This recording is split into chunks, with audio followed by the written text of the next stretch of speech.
जय हिंद दोस्तों, an news 57 channel में आपका स्वागत करता हूं। इस समय हम डिगलीपुर के हॉस्पिटल के पास में खड़े हुए हैं।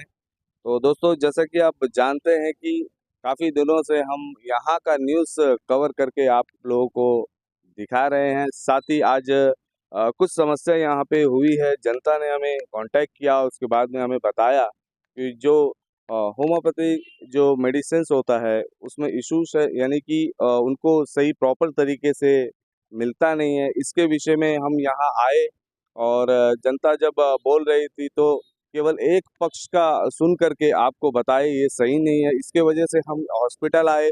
हॉस्पिटल आने के बाद में एचएम मैडम से हमने बात किया और जानकारी लिया कि क्या इश्यूज उनको आ रहा है, जो मेडिसिन जो है प्रॉपर तरीके से उनको नहीं मिला जाता है।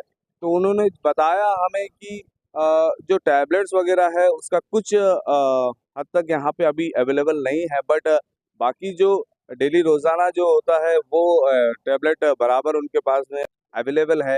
जो होम्योपैथिक जो दवाइयाँ होती है, जैसा कि आप जानते हैं कि काफ़ी परमिशन के बाद में यहाँ पे लाया जाता है। साथ ही जो श्री विजयपुरम से यहाँ पे अगर लेके आने का एक ही साधन यूज़ करते हैं, जैसे कि आप जानते हैं कि ट्रैवल करके यानी कि किसी गाड़ियों में उनको यहाँ भेजा जाता है मेडिकल के तरफ से, और मेडिकल में आने के बाद में जो जनता है, जनता तक वो पहुँचती है। तो डॉक्टर ने ये बताया हमें कि उनका जो भी पेशेंट्स है और काफ़ी दूर-दूर से यहाँ पे आती है, पश्चिम सागर वगैरह से भी यहाँ पे आती है, यहाँ पे आकर के दिखाते हैं। और उनका कहना ये था कि जब कभी-कभी ऐसा भी होता है कि दवाइयाँ जब कम रहते हैं उनके पास में, तो वो जो दूर-दराज के जो लोग हैं उनको दिया जाता है। और साथ ही ये हम जनता से भी ये कहेंगे कि आप अगर दवाइयाँ लेने आते हैं तो खुद पेशेंट यहाँ पे आए और पेशेंट आकर के दवाइयाँ लेकर के जाए। क्योंकि आप जानते हैं कि मेडिकल जो होता है प्रॉपर तरीके से लोगों को देख करके, जो डॉक्टर है जो देख करके पेशेंट को दवाइयाँ देती है। और कुछ हद तक ये भी हम आपको कहेंगे कि जो दवाइयाँ होती है ये कुछ दिन खाने के बाद में कुछ एक्सचेंज वगैरह भी होता है। और जो बीमारी होती है उसमें कमी होने की वजह से, जैसे आप जानते हैं कि होम्योपैथिक जो दवाई होता है वो 4 देते हैं, 5 देते हैं, उसके बाद में अगर थोड़ा प्रॉब्लम ठीक होता है तो उसको क्वांटिटी को कम किया जाता है, यानी कि 3 भी दिया जाता है, 2 भी दिया जाता है, तो इस तरीके से।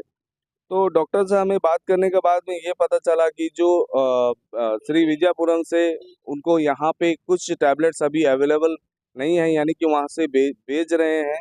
और 10 से 15 दिन के अंदर में आप लोगों को डिगलीपुर में बिल्कुल प्रॉपर तरीके से यहाँ पे अवेलेबल हो जाएगा और कोई इश्यू नहीं होगा, कहना उनका है। और डिगलीपुर के जो मेडिकल है, मेडिकल का एक सबसे बड़ा इश्यू हमें जो नज़र आया वो साफ़-सफ़ाई का। और जैसे कि बाथरूम जो है यहाँ का, काफ़ी ज़्यादा यहाँ पे गंदा है और बाथरूम में इंसान जाने का लायक नहीं है, उस तरीके से यहाँ पे है। तो मैं ये कहना चाहता हूँ जो सफाई कर्मचारी है उनको बिल्कुल प्रॉपर तरीके से मैम आप काम कराइए। और जो इतना ज़्यादा गंदा है, क्योंकि आप जानते हैं कि जो पेशेंट यहाँ आते हैं वो पेशेंट ऑलरेडी बीमार रहता है, और ये साफ-सफाई नहीं की वजह से हो सकता है कि उनको ज़्यादा और ज़्यादा बीमारी हो सकता है। तो दोस्तों, इसी तरीके की जो जानकारी है हम आपको देते रहेंगे। एएन न्यूज़ 57 चैनल को लाइक, शेयर, कमेंट और सब्सक्राइब करना ना भूलिए दोस्तों। बेल आइकन ज़रूर प्रेस करिए ताकि हमारा आने वाला न्यू वीडियो का नोटिफ़िकेशन आप तक जल्द से जल्द पहुँच सके। तो दीजिए मुझे इजाज़त। एएन न्यूज़ 57 चैनल से मैं रिपोर्टर संदीप। जय हिंद, जय भारत।